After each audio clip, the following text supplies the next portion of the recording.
Hello, everyone. Welcome to the Revolution 250 podcast. I am Bob Allison. I chair the Rev 250 advisory group. I also teach at Suffolk University.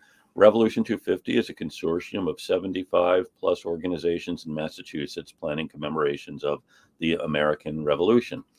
And our guest today is Jim Ambuske.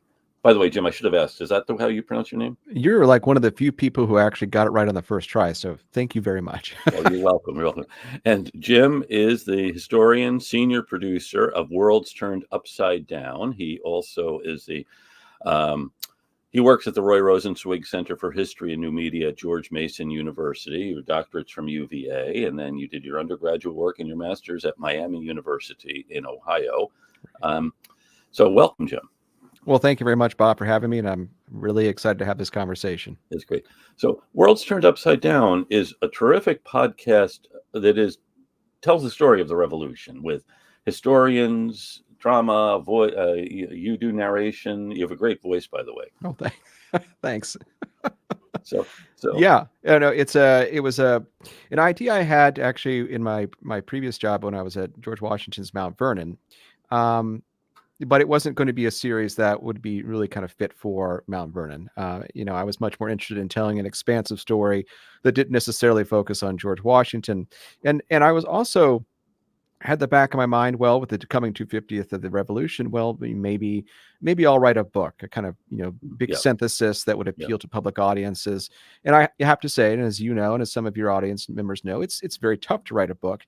And I'm having a difficult enough time to write that first book. So, right. But also I got into podcasting at Mount Vernon, and I thought, well, maybe this could be a podcast series. And when the opportunity came up to move to George Mason in 2022, I brought this idea with me.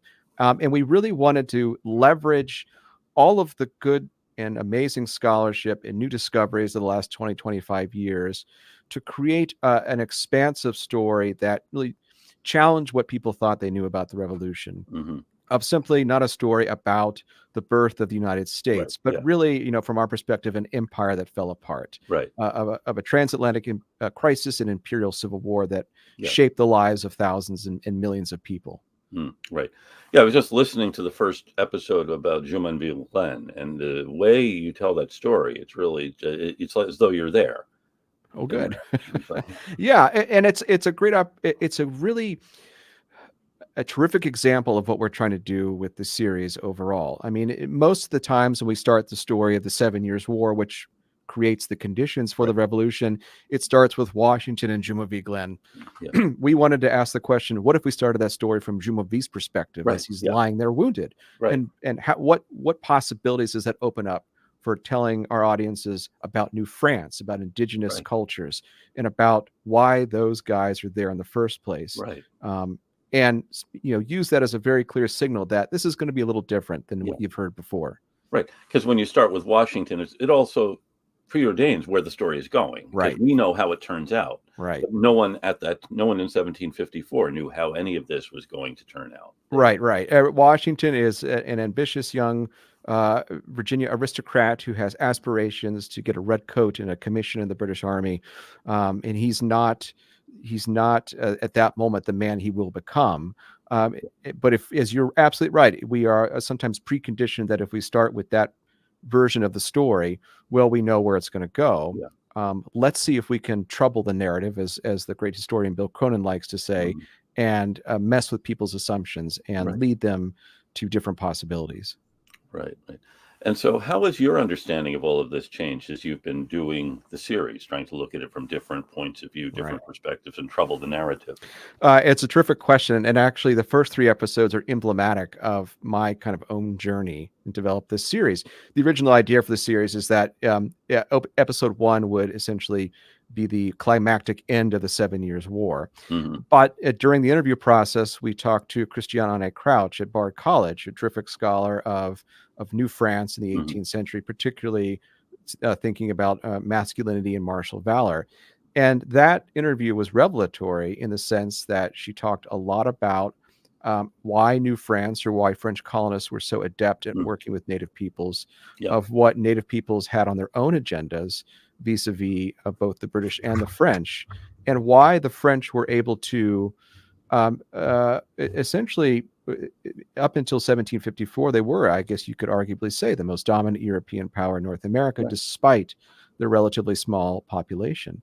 So that it is a great example of following your sources. And in case Christian was a key source for us, it led us to rethink the first 3 episodes and really say to ourselves, all right, if we're really going to do this in a way that to meet the promise that we've set for ourselves, let's actually tell the story of the 7 Years' War in 3 episodes, Right. and leverage all this great stuff that Christian's has given us, and then to rethink the series from there. And it was the right decision, Right. at the end Right. of the day.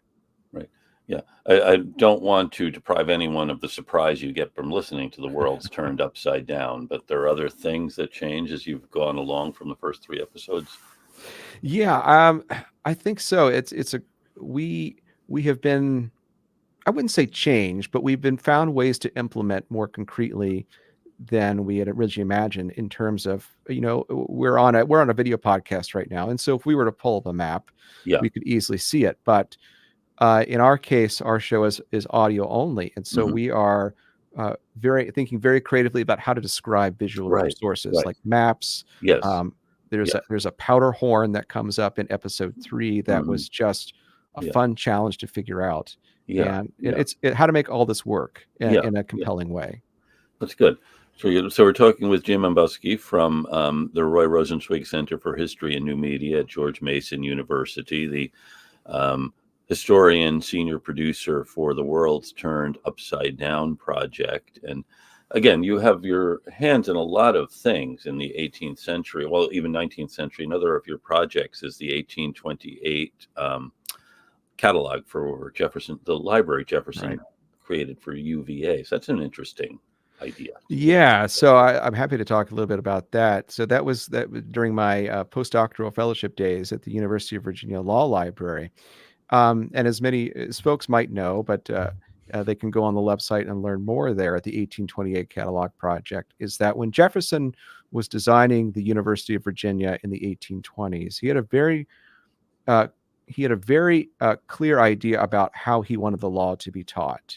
And by the 19th century, as Jefferson is becoming more curious to know if the Republic is going to survive, he's more afraid of what the federal government's going to do. He's also increasingly concerned that British law in the 18th century, such that it exists, there really isn't British law, but we'll just use that term, that English judicial decisions from the reign of George III onward and other have essentially infected American law, and that American jurists, like his nemesis and cousin John Marshall, is using this case law to make decisions in American courts. And what Jefferson says is, no, we can't be having that. The purest expression of our law as it was at the time of the colonial founding in the 17th century was by Sir Edward Coke. And so we want to design a curriculum that focuses on Coke. Lawyers out there will know that Coke is a very, very dense individual compared to Blackstone, which is very readable. Oh, yeah. And Jefferson constructed and personally chose the books for the legal library at UVA in the 1820s to realize his vision. So the project was already underway by the time I got there. My colleague, Dr. Randy Flaherty, who's now head of special collections at the Law Library, had begun this as during her own postdoctoral fellowship. And then my colleague and I, Lauren Molds, began to try to realize the digital version of it.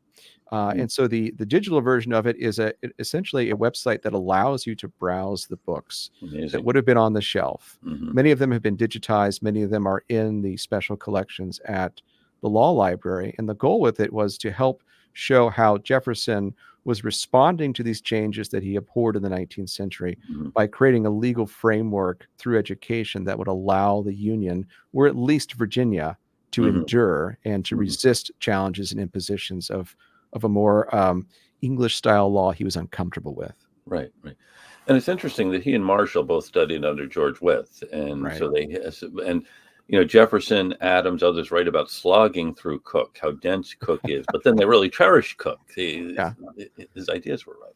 Yeah. Oh, yeah. There's a letter. I think he's writing to John Page. Jefferson's writing to John Page. It's like early 1760s, and he just says that essentially says the devil cook, Yeah. in recognition that it's just so dense. Yeah. And like some of the footnotes in that book are longer than the actual text of the book, which is hilarious. Yeah. It is. But Yeah. you had to get through it. That's what Yeah. you had to do, and they revered him.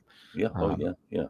So you didn't become a lawyer as a result of this experience, though. I know, but I did take an extreme interest in legal history, which Okay. was a very formative place to do Yeah. that. Oh, UVA it is is. one of a great law school. Yeah. Yeah.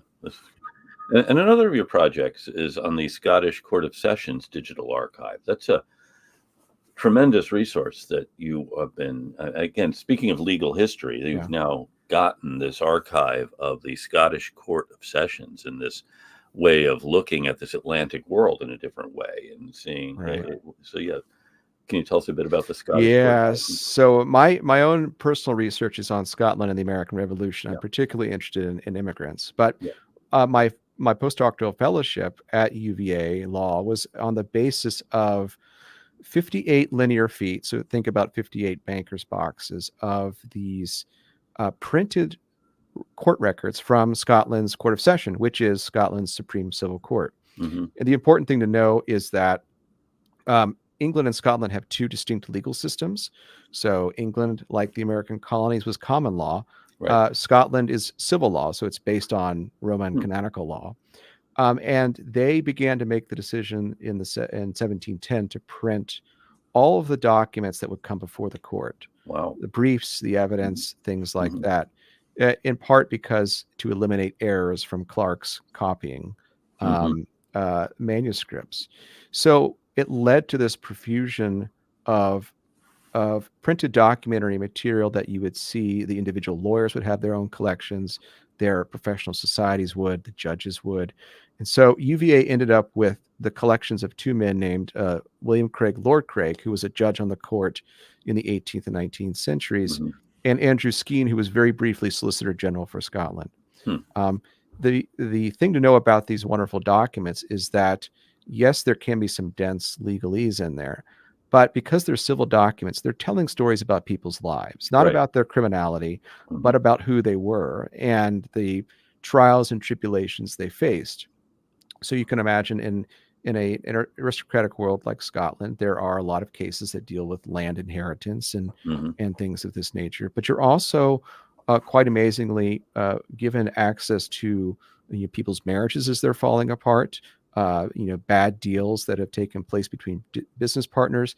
And in my case, more fascinatingly for me, is that we see a lot of people trying to resolve legal problems that came out of the American Revolution. So think, for instance, Glaswegian merchants who are trying to recover debts from the state of Virginia in the aftermath of the war, or American loyalists who are who either don't necessarily have a claim that has to do with their loyalty, but they're using loyalty as a strategy to try to win the judge's sympathy. And so we see that in quite a number of cases.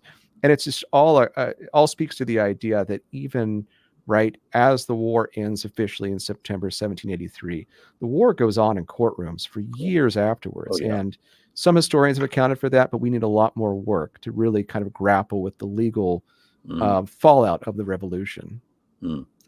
Fascinating. We're talking with Jim Ambuske from the Roy Rosenzweig Center for History and New Media and the producer of Worlds Turned Upside Down. And is this, by the way, you said your real interest is in Scotland and the war. Is this where you're you've really done a lot with loyalists and loyalists. And why are the Scots in America, do they tend to be more loyal than, say, other ethnic groups? It's a terrific question. It kind of depends on when they come. So there's an earlier migration in the 1730s and 1740s when, particularly from the Highlands and Western Islands, when really the clan system begins to accelerate its decline. Those folks who go to New York, North Carolina, they tend to be what we would later call patriots, people who fight for the American cause in the Mhm. revolution. And in part, we think that's true because they came over in the early 18th century. They had become, seasoned in American politics and ideology, Mhm. and they had more invested, more at stake by that point. Mhm. The folks that I'm interested in, the folks that come sort of post 7 Years' War forward, but particularly the 1760s and early 1770s, a lot of them disproportionately tend to be loyalists. Hmm. In part, as my colleague Matthew Janique would argue, who's written a terrific book on the Highland soldier in Mhm. North America during this period, in part they remain loyal because they see themselves um, as able to take advantage of what the empire has to offer to them when opportunities, when Mhm. society has since failed them in Scotland, but they can still go to the colonies and get land. Right.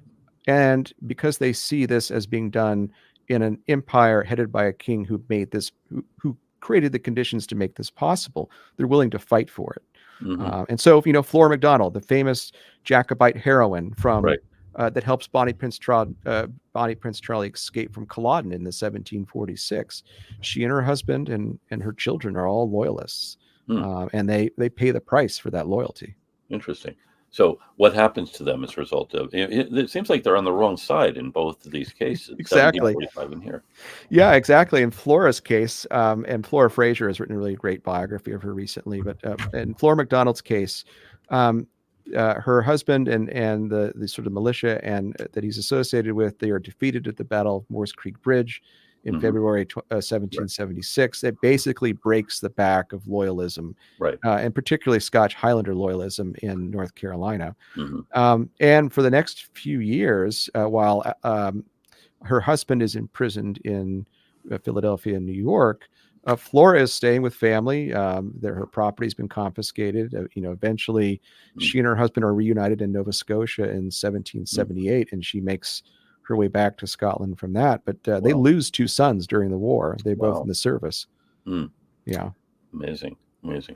We're talking with Jim Ambuske from the Roy Rosenzweig Center for History and New Media, and producer of The World's Turned Upside Down. So, how many episodes is this going to be? Is it? Do you see Worlds Turned Upside Down? 5 seasons of at least 50 episodes. And so Very the good. original plan was to have 10 episode seasons. But again, going back to our kind of earlier uh, part of our conversation where we talked about, well, we got more great stuff than we anticipated. We've essentially decided to add episodes because we want to take advantage of all the great scholarship that people were so generous with. And we can tell these really creative stories Mhm. grounded in the scholarship and the primary sources that we didn't anticipate when we started our plan. It's great. It's great. And I guess if you did try to do this as a video series, that would really change it. Having audio has certain advantages in what you can do.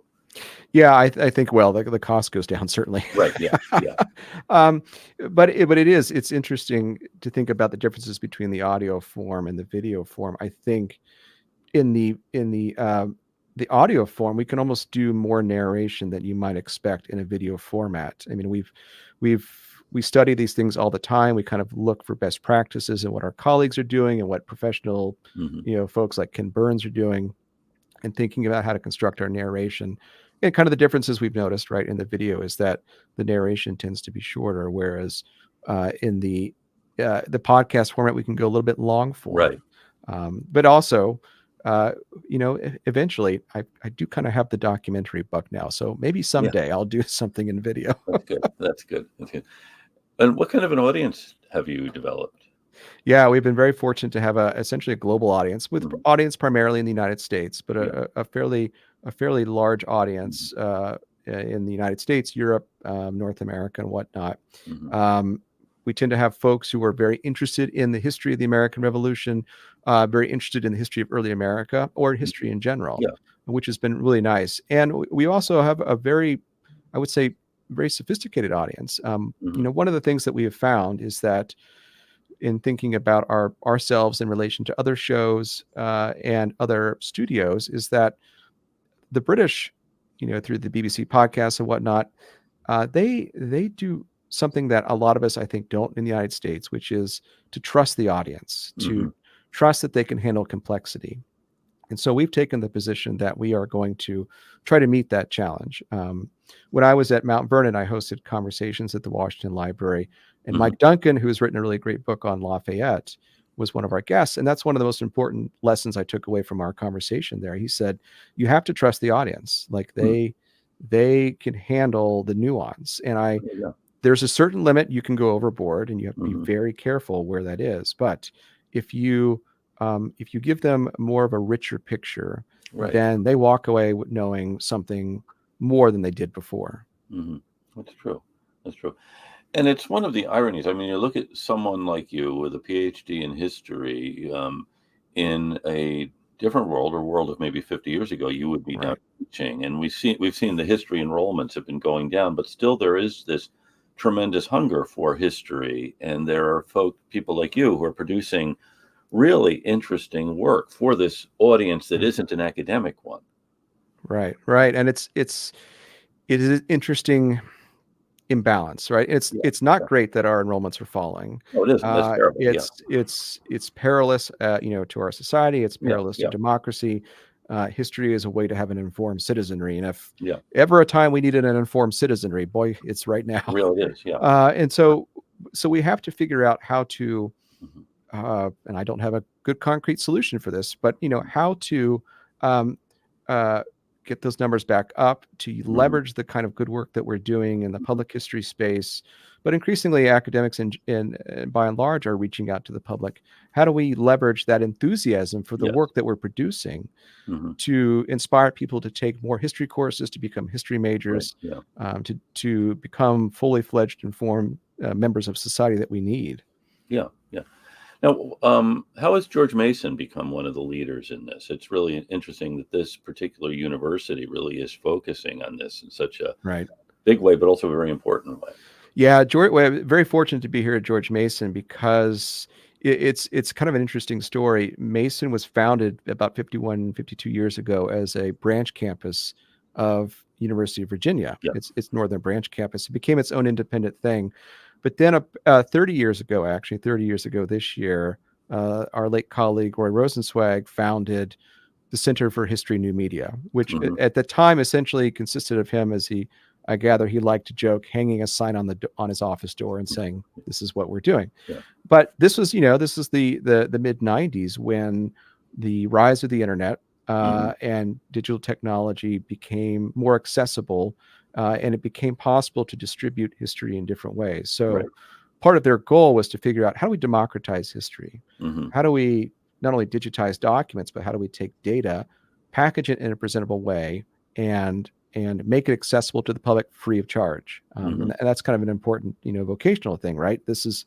the state's paying us to do this good work. Right. We have a public obligation to make sure it's accessible to everybody. Mm. So from there, the center grew in developing various digital projects, various digital tools, and in the last 4 or 5 years, podcasting. So it's a Hmm. kind of a natural progression of the legacy. Interesting. And do you have other things in store for the 250th or for early American history? Yeah, right now we're in terms of the podcast space, we're working on the 4th season of our show called Your Most Obedient and Humble Servant. That series is hosted by Catherine Garrett. It's a women's history podcast show in which she and her guest break down a letter from an 18th and early 19th century woman Hmm. and contextualize it for the audience. So a lot of the work that y'all are doing at Colonial Massachusetts, and our colleagues at Right. Mass Historical with the Adams Papers do to annotate on in paper form, I Right. guess. They're annotating a letter in audio form for the Interesting. audience's benefit. So season 4 is going to be called A Season of Revolution. Hmm. And the idea is we're going to focus on 15 women who lived through the Revolutionary era, pick a letter or a poem or some other kind of document, and unpack that for the audience and figure out how Hmm. the revolutionary experience changed them in some profound way. Interesting. It's a great project. This has become actually the idea of doing a history of something in a series of documents or in a series of buildings or artifacts. It's been really a great way of reaching an audience, but also telling this story. And as you're right, the audience can handle complexity, nuance, other things. Yeah. I mean, there was that History in 100 Objects, I think was the British Museum, was so Right. Yeah. successful. You've seen that replicated And Katie started this show as a pandemic project in 2020. And so Mm, very fortunately, when I moved over to George Mason, she reached out and said, "Can we work together?" And we were like, "Well, probably, but let's see." And we figured out how to do it. And so mm, it's been a really wonderful collaboration. And there's a couple of recent episodes that focused on, for example, the deposition of a woman named Phyllis, who was formerly enslaved, but her husband, who became free, fought for mm, the Continental Army. And so in 1830s, mm, she's trying to get a share of his pension. mm, And so that episode really looks at her journey to do that. mm. Fascinating. Fascinating. Um, you also, while you were at Mount Vernon, you also were the editor of the Digital Encyclopedia of George Washington, and also produced their League of Descendants of the Mount Vernon Enslaved Oral History Project. I mean, you've done a tremendous collaborations as well as work over the course of your Yeah. career. It seems like you would have to be a lot older to have done all the things you have done. Well, thank you. I'll take that compliment. Thank you very much. Yeah, when I was hired to be the digital historian at Mount Vernon, one of the chief tasks was the digital encyclopedia, Mm, and it was a pretty great project so far. And one of the things that we did when we took over, I guess you might say, is we began reaching out with colleagues whom I worked with from my UVA days, and began working with classrooms, particularly mhm. Denver Brunsman, Right. who's a terrific scholar of the Revolutionary era, working with his students to develop the encyclopedia as an assignment Interesting. for his students, so that we could work for them over the course of the semester to produce a very polished Mhm. encyclopedia entry. But also, scholars such as yourself, we would reach out to for certain entries. And Right. we're very grateful to see that it's been cited in professional Oh, publications. yeah. And so it's making a real difference. Yeah. Now, with respect to the Descendants, that was a real one of the probably the most meaningful things that I did at Mount Vernon. Mhm. We had started an oral history project with the League of Descendants of the Enslaved at Mount Vernon, in which they essentially they ran the project. I was just helping to produce the back end, actually, on StreamYard, like we're talking on today. Yeah. Yeah. But I got to sit through all of those conversations, or most Mhm. of them, and really listen to people's stories, and to hear about their ancestors' connection to the plantation, Mhm. Mount Vernon's plantation, and how that connection has shaped their lives since. And uh, it's really probably one of the best things that I was a part Mhm. of. I was just very grateful to be associated with it. It's interesting. So you've had well over a decade now of really being immersed in this world of the 18th century period of the Revolution, and Mhm. I'm just wondering where this long legacy of it that comes to us in surprising ways. I mean, how do you see this as an historical arc, or as a narrative, or as stories we can tell? I think, for my mind, I mean, I understand the American Revolution, or this period. The way I come at it is how an empire fell apart. Like Hmm. that's what excites me Yeah. about this history, and within that framework that I see a kind of a big playground, all of these Right. different stories that we can tell. And Hmm. so that has really kind of shaped my approach to my different projects, both, the podcast projects, but also my work with the Scottish Court of Session, Right. and my Yeah. my Scottish immigrants in general. And that really uh, figuring out how these people confronted something that they didn't really see coming, Hmm. although some kind of did. Yeah. Um, but then how they try to navigate through it and reconstruct their lives in the Right. in the aftermath is really, there's just Really, many marvelous stories to tell. really is. And what got you interested in the Scots? It was a funny question. So my who was going to be my wife, we went on a kind of pre-wedding trip to the UK in Hmm. 2008.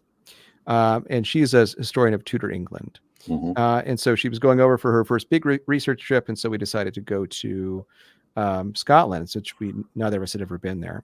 Hmm. And in the castle in Edinburgh, if you go down into the dungeon, you will see that it's interpreted as it was when American POWs from the Revolution were kept there. And even on the big dungeon door, they've drawn a ship, or they carved a ship with the stars and stripes, or the nascent stars and stripes. So I thought, great, all right, the prisoner could carve that. Yeah. And I thought, oh, this is going to be my project, because I knew I was going to go to UVA soon. Yeah. Well, as many of us know, if you can't find the sources, you can't tell the story. And so I couldn't find enough to sustain a dissertation. But in that process, I came across John Witherspoon, who became what is eventually would be called Princeton University, College of New Jersey in the 18th century. He was a Scots minister from Paisley. It studied with Thomas Hutchinson, and he was writing a response to someone who had criticized him for supporting Scots immigrants to leave Scotland. And I thought, well, what is this? Yeah. Now, people have written about Scots immigrants before. David Dobson, J.M. Brumfield, done a lot of terrific work. But what really interested me was the political response, particularly in Scotland, to what they conceived of as a crisis. Because the landowners, the legal jurists, the politicians began to argue that if we allow these people to leave, it will drain Scotland of its resources. And especially as events took a difficult turn in North America, increasing fears that if we keep allowing people to go, they could be on the wrong side. And particularly Highlanders, who they never really quite get over the suspicions after the Jacobite Rebellion. So I was off to the races after that. Wow, it's a great topic. And I'm slowly working on a book. My editor is very patient, but I'm writing a podcast and a book right now. So that's good. Yeah. We'll try to cut this short so you can get back to writing. Jonathan tells me that there were Scottish prisoners of war all over Massachusetts beginning in 1776. That makes sense. Yeah, because in early 1776, members of the 71st Highland Regiment were captured by American privateers. Yeah. When they were sailing, to reinforce General Gage in Boston. Yeah. And there is some evidence to suggest that leads to or inspires part of Jefferson's original draft of the Declaration, when he equates Scotch soldiers with foreign mercenaries. Interesting. So that eventually gets deleted, by Witherspoon. Interesting. But, as that's the episode where the ship comes into Boston, not realizing that the British have already evacuated. Exactly. Yeah, exactly. Yeah. Whoops. Bad luck all around. Yeah. And there are other Scots, of course. I remember at the time of the ratification debates, there was a lot of discussion of a Lord Belhaven who had opposed the union of Britain and England and Scotland back in 1707. And the anti-federalists kept citing Lord Belhaven, and the Federalists also cited him. They were kind of wary, though, because he had been executed for his opposition to the Union. So, that one I'm not quite aware of. But interesting enough, there was a lot of debate in the late 1770s when they were drafting the Articles of Confederation. And there's interesting back and forth between like Benjamin Franklin and John Witherspoon, because they're asking Witherspoon, like, what kind of union is England and Scotland? Like, what is Great Britain? And he's because they're trying to think about, is this going to be a republic, a federated republic, or as it is in Britain at the time, essentially an incorporating union that creates a new state. And interesting. Yeah. That's why over the old State House in Boston, we have the lion and the unicorn, and that was built shortly after the Union. So we're thinking about this new entity. Right. Yeah.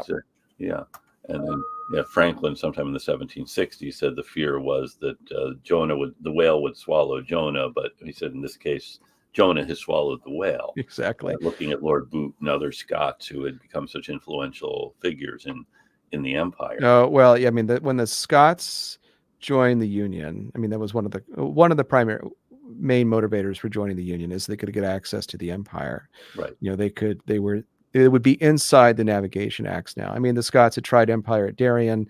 It failed miserably. They had tried in Nova Scotia in the early 17th century. It had not worked. Yeah. But when the Scots joined the Union, and particularly from the 1750s onwards, they essentially take control of the tobacco trade. They're a disproportionate number of Scots are colonial governors, army officers. Ned Landsman, great great historian of Scotland and America, says that Scots are entrenched in the machinery of empire, and they made it work. And and to your earlier question, that it helps to explain why so many Scots are loyal in the Yeah, 1760s that's and right. 1770s. Because as you said, the empire really was working for them, and they Right. were working in it. So yes, Right. Yeah, and they annoyed Virginia planters, particularly Oh yeah, Anglo-Virginians yeah, who are worried that, as they would say, quote, enslaving them to debt and mhm, whatnot, because they yeah, are very efficient at using the credit system. But right. the Virginians just couldn't help themselves. No, they couldn't. They couldn't. We've been talking with Jim Ambuske from the Roy Rosenzweig Center for History and New Media, producer of the World's Turned Upside Down podcast, and involved with other public history projects, podcast projects. Jim, it's been great talking to you. Is there anything else we should talk about before we let you go? And I would just say to folks that, thank you, Bob, for all the work, and you, Jonathan, behind the scenes there, for all the work you're doing to promote the 250. Like, this is a real moment where we can, I think, re-energize the public's interest in history. And also, as you know, and many of your audiences know, uh, we're going to be excited in 2026 for the 250, the Declaration, but that's just the Declaration. The war doesn't end for another few years. And that's so right. there is a lot of ground that we can cover. There's a lot of creativity that we Mhm. can tap into. And so hopefully there will be audiences out there that are excited to hear what we have to say. Hopefully, and we'll keep them excited. So thank you for all you're doing with the World's Turned Upside Down and other things. So it's been Thank you. great. Speaking of our audience, I want to thank our friends in around the country and also around the world who tune in every week. And if you're in one of these places, send Jonathan Lane an email, jlane@revolution250.org, and he'll send you some of our Rev 250 swag. So this week, Lincoln, California, Irvington, New Jersey, and Spartanburg, South Carolina, Yokohama, Japan, and here in the Bay State, Boston and Brighton. Thank you all for listening, and all folks in places beyond and between. And now we will be piped out on the road to Boston.